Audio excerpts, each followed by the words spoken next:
కేసులు బద్దలవుతున్నాయి, బౌండరీలు దాటుతున్నాయి. పూర్తి వివరాలకు చదవండి రేపటి సాక్షి దినపత్రిక. నిన్న మధ్యాహ్నం బ్రాహ్మణపల్లి గ్రామంలో వైఎస్ఆర్సీపీ సోషల్ మీడియా గురజాల నియోజకవర్గ కన్వీనరు వెన్నా రాజశేఖర రెడ్డి, అలాగే అక్కడ సర్పంచు తనయుడు మాబు ఇద్దరు కూడా సర్పంచ్కి బాలేకపోతే ఏదైతే మాబు వాళ్ళ నాన్న అక్కడ సర్పంచ్ బ్రాహ్మణపల్లి చూడ్డానికి పోయారు.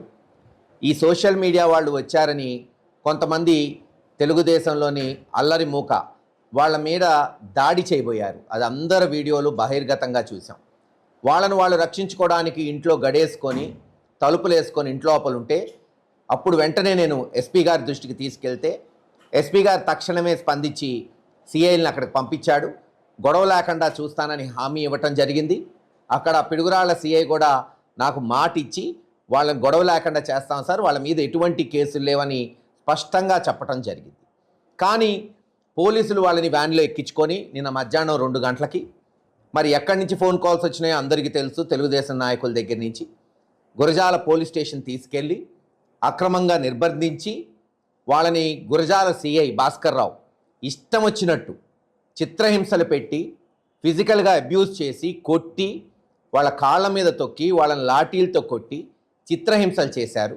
నిన్న మధ్యాహ్నం 2:30కి తీసుకెళ్తే నిన్న సాయంత్రం వాళ్ళ మీద మళ్ళీ ఎవరో ఎస్టీ చేత ఒక ఎఫ్ఐఆర్ కట్టించి హైదరాబాద్ అంతా తిప్పి ఈరోజు తెచ్చి మళ్ళీ నోటీసులు ఇచ్చి విడుదల చేశారు. పాపం నొప్పితో వాళ్ళు బాధపడుతుంటే ఇప్పుడే ఈ హాస్పిటల్కి తీసుకురావటం జరిగింది. జీబీఆర్కి చికిత్స కొరకు టెస్టులు రాశారు డాక్టర్ గారు, స్కాన్లు తీయమన్నారు. చూద్దాం మరి ఏమొచ్చిద్దో. 1 డే ఇక్కడ అడ్మిట్ కావాలంటున్నారు. ఈ విషయం జగన్మోహన్ రెడ్డి గారి దృష్టికి కూడా తీసుకెళ్ళాం. ఆయన బుధవారం వాళ్ళని తీసుకురమ్మన్నాడు. లీగల్ టీంను కూడా అక్కడికి పిలుస్తానన్నాడు.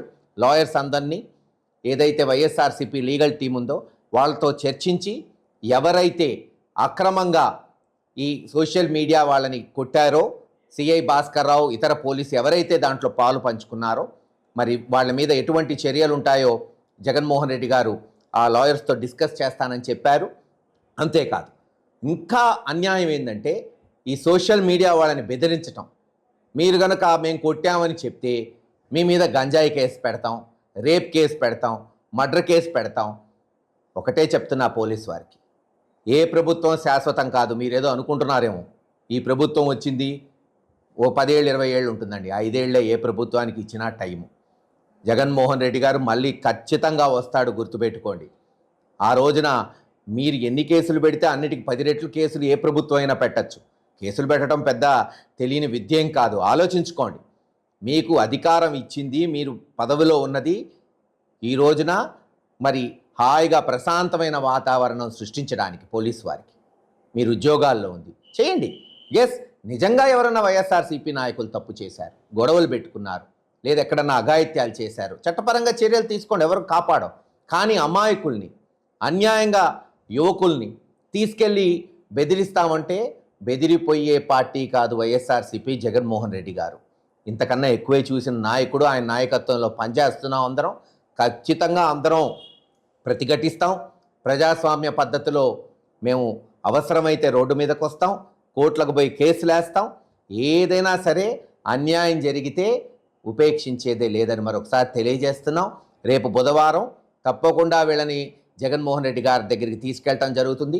తదుపరి చర్యలు ఏమేం చేయాలి, ఎలా చేయాలి, ఇలా అక్రమంగా కొట్టిన సిఐ భాస్కర్ రావుని, లేదు ఇంకెవరెవరు పోలీసులు దాంట్లో పాలు పంచుకున్నారు, అవన్నీ కూడా డీటెయిల్స్ మరి లీగల్ టీంకి ఇవ్వటం జరుగుతుంది. తదుపరి చర్యలు ఎలా ఉంటాయో మా అధ్యక్షుడు ఆయన నిర్ణయం ప్రకారం అందరం కూడా చేసుకుంటూ పోతాం. మరోసారి చెప్తున్నాం, అక్రమంగా కేసులు పెట్టినా కొట్టినా తప్పకుండా ప్రజాస్వామ్య పద్ధతిలో మాకున్న హక్కుల్ని హైకోర్టు ద్వారా కావచ్చు, ఇతర కోర్టుల ద్వారా కావచ్చు తేల్చుకోవడానికి వైఎస్ఆర్సీపీ పార్టీ ప్రతి నాయకుడు, గల్లీ వరకు ప్రతి నాయకుడు సమాయత్తంగా ఉన్నామని తెలియచేస్తున్నాం. త్వరలోనే డీజీపీ గారిని, అవసరమైతే ఐజీలని, ఎస్పీని కలిసి కూడా వాళ్ళ దృష్టికి, గురజాల పోలీస్ స్టేషన్లో జరుగుతున్న అన్యాయాన్ని వాళ్ళ దృష్టికి తీసుకెళ్ళడానికి మేమందరం కూడా పూనుకుంటామని తెలియజేసుకుంటూ సెలవు తీసుకుంటాం.